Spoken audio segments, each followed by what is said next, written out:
दर्शकों के लिए आपका परिचय चाहिए। देखिए, मैं एमडी नाजिर भारतीय अमन समाज पार्टी नेशनल प्रेसिडेंट।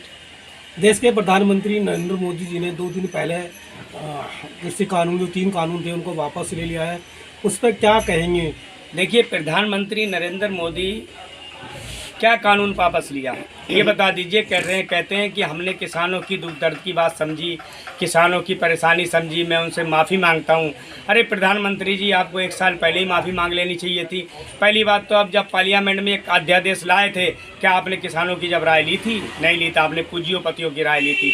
इसलिए आज किसान जो है असमंजस में है कि प्रधानमंत्री ने बोल तो दिया है मुँह से, मगर अब ये कानून पता नहीं असली जामा पहनेगा, वापस होगा नहीं होगा, क्या होगा। इसलिए किसानों से मेरी विनती है कि जब तक पार्लियामेंट में ये किसान विरोधी कानून जो है वापस नहीं होता, जब तक आप धरने प्रदर्शन करते रहें, बैठे रहें। सीधी बात तो ये है। नहीं, जो बीजेपी के लोग हैं जो सत्ता चला रहे हैं, उनका कहना है कि विपक्ष ने उकसाया है, विपक्ष ने उनको भड़काया है, इसलिए मजबूरी में हमने कानून वापस लिया, क्योंकि वो लगातार बैठ रहे हैं, लगातार हादसे हो रहे हैं और ये सारी जिम्मेदारी विपक्ष है। देखिए, मैं बताऊँ आपको, आज इतिहास गवाह है कि आंदोलन से, जब बड़े बड़े आंदोलनों से हमारा देश आज़ाद हो सकता है, ये मोदी सरकार की औकात ही क्या है।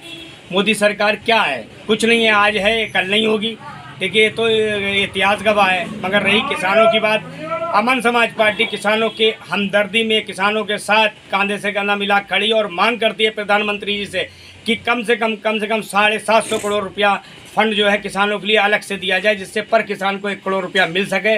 और उसके अलावा राज्य सरकारों से भी अपील है कि 1 करोड़ के अलावा आप भी कम से कम उसका 25% 25 लाख रुपया क्या नाम है, जिस राज्य का किसान मरा है उस राज्य की सरकार को देना चाहिए। अमन समाज पार्टी मांग करती है। जिस तरह से कानून वापस हुआ, लोगों का अंदाजा है कि 5 राज्यों का चुनाव है, इस वजह वापस हाँ, बहुत लेकिन क्या इसका फायदा विपक्ष को मिलेगा या बीजेपी को? देखिए, भारत का किसान और जो किसान लीडर हैं आज भी इस दुविधा में हैं कि प्रधानमंत्री ने बोल तो दिया है, मगर प्रधानमंत्री रैली करने के बाद ये भी कह सकते हैं, देखिए भाई, ये तो एक जुमला था, ठीक है, 15 लाख रुपए जुमला था। दुनिया भर के कानून अमित शाह हमारे गृह मंत्री हैं जो देश के माननीय पद पर हैं, मगर वही कह देते हैं कि ये जुमला था।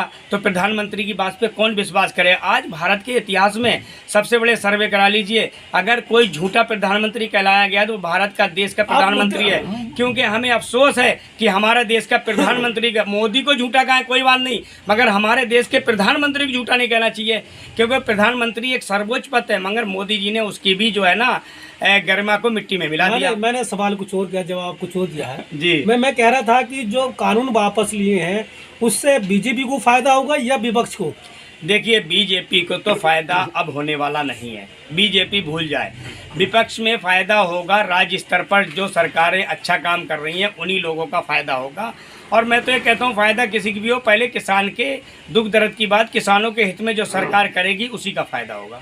नहीं, जब किसान नाराज हुआ है, बिल बाल के बाद में सरकार से नाराज हुआ है, फिर बिल वापस ले लिया, उसके बाद में बहुत सारे किसान खुश भी होंगे, तो जो वोटों का आंकड़ा वो किधर जाएगा, विपक्ष में या सत्ता में? देखिए, अब एक बात और कह सकते हैं हम। देखिए, वोटों का फैसला हमारे चुनाव आयोग ने गुप्त रखा है। अगर उस मतदान को अगर हम ही ओपन कर देंगे तो फिर चुनाव के मायने क्या रहते हैं? इसलिए तो समय बताएगा किसकी तरफ जाएगा। ये तो देश की जनता तय करेगी, किसान तय करेगा कि हमारे साथ किस सरकार ने कितना परेशान किया है, किसने कितना हमारा साथ दिया है। तो जनता है, जनार्दन है, वही फैसला लेगी।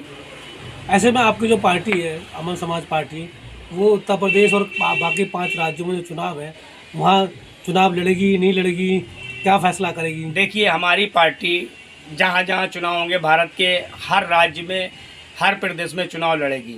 अब जैसे पार्टी का विज़न है और मिशन है, उसके हिसाब से हम लोग चल रहे हैं। देखिए, हमारी पार्टी क्या है, और पार्टियों की तरह पैसे वाली पार्टी नहीं है। अमन समाज पार्टी गरीब जनता की आवाज़, गरीब लोगों की पहचान, बस गरीब जनता की पार्टी है। जनता जैसे साथ देगी पार्टी वैसे वैसे आगे बढ़ेगी। गरीब तो आम आदमी पार्टी है, मजदूरों की पार्टी है, आम लोगों की पार्टी है। देखिए, आम आदमी पार्टी मजदूरों की पार्टी कहाँ है? एक वो क्या नाम है, एक अधिकारी था, उसका वहाँ आसीन रहते हुए उसका पूरा नहीं हुआ, जब भी तो वो राजनीति में आया, नहीं तो उसे क्या जरूरत थी? भाई, देश की सेवा करना तो हम जब किसी लेवल के ऑफिसर हैं जब भी जनता की सेवा कर सकते हैं। वो तो एक ढकोलचेबाजी है। केजरीवाल बेवकूफ़ बनाने वाला शख्स है। वो जनता को बेवकूफ़ बनाता चलाया। वो आरएसएस का छोटा रिचार्ज है। आरएसएस ने उसे इसी के लिए भेजा था कि कांग्रेस को छिदबिद कर दें, और इसीलिए वो आरएसएस कामयाब हुई है केजरीवाल के सहारे।